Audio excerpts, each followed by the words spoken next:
दोस्तों आपका स्वागत है एक बार फिर से हमारे चैनल नोटबोर्ड में। तो दोस्तों आज की इस वीडियो में हम क्लास 11th पॉलिटिकल साइंस का जो सिलेबस है सेशन 2023 और 24 के लिए वो देखने वाले हैं। तो ज़रूर वीडियो में एंड तक बने रहिए।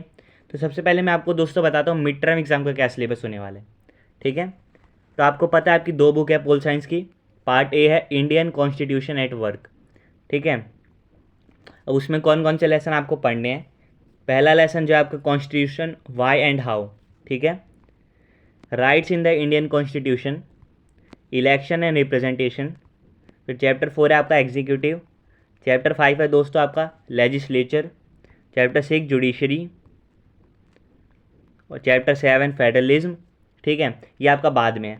तो इतने जो आपको मैंने चैप्टर बताया 6 चैप्टर तक जुडिशरी तक, ये दोस्तों यहाँ पे लिखा हुआ है कि आपको 15 सितंबर तक कंप्लीट करना है। कॉम्पिटेंसी बेस्ड जो क्वेश्चन है जैसे MCQ, source based question, case study वाले, इनकी आपको प्रैक्टिस करनी है। ठीक है, ये आपके जो मिड टर्म एग्जाम में आने वाले हैं। तो ये जो 6 चैप्टर हैं पार्ट ए वाली बुक के, यही आपको तैयार करने हैं मिड टर्म एग्ज़ाम तक। ठीक है दोस्तों, उसके बाद जब आपके मिड टर्म एग्ज़ाम ख़त्म हो जाएंगे फिर आपको पार्ट ए वाली बुक में से ही चैप्टर 7 फेडरलिज्म, ठीक है, ये आपको पढ़ना है। Chapter 8 local governments. Chapter 9 constitution as a living document. Chapter 10 the philosophy of the constitution. ये आपको जो है ये 4 लेसन मिड टर्म एग्ज़ाम ख़त्म होने के बाद पढ़ना है। ठीक है, पार्ट बी की जो बुक है आपकी दोस्तों पॉलिटिकल थ्योरी, ये भी आपको जो है मिड टर्म के बाद ही पढ़नी है। इसमें chapter 1 political theory and introduction. Chapter 2 freedom. Chapter 3 equity. Chapter 4 दोस्तों social justice. Chapter 5 rights. Chapter 6 जो है citizenship. Chapter 7 nationalism. Chapter 8 secularism. ठीक है, ये आपको जो लेसन है इस वाली बुक के, ये आपको मिड टर्म एग्ज़ाम के बाद पढ़ने हैं। तो ये जो पूरा मैंने आपको दोस्तों सिलेबस बताया मिड टर्म से पहले का और बाद का, ये कंप्लीट सिलेबस दोस्तों आपको 31 जनवरी तक कंप्लीट करना है। ठीक है, उसके बाद आपको जो है प्रोजेक्ट बनाना शुरू करना है और वाई की तैयारी करनी है। ठीक है, उसके बाद जो आपका एनुअल एग्ज़ाम जो है बोर्ड जो मेन आपका एग्ज़ाम है वो होगा। ठीक है, फरवरी मार्च में होगा, इसलिए आपको 31 जनवरी तक ये पूरी तैयारी करनी है।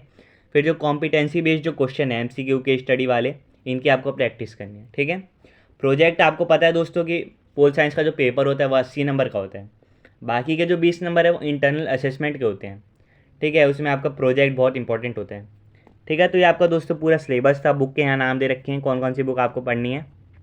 ठीक है, एनसीईआरटी से सिलेबस आता है।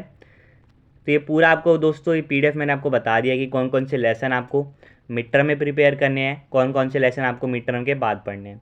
तो आपको यहाँ पे क्लियर हो गया होगा। बुक पहली जो है आपकी पार्ट ए वाली बुक, वही आपको पढ़ना है। उसके 6 जो लेसन है वही आपको मिड टर्म एग्ज़ाम में पढ़ने हैं।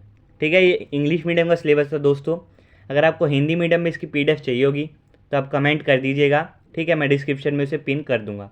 आपसे फिर मिलेंगे दोस्तों नेक्स्ट वीडियो में किसी और सब्जेक्ट के सिलेबस के साथ। तब तक के लिए bye bye, see you again and thanks for watching.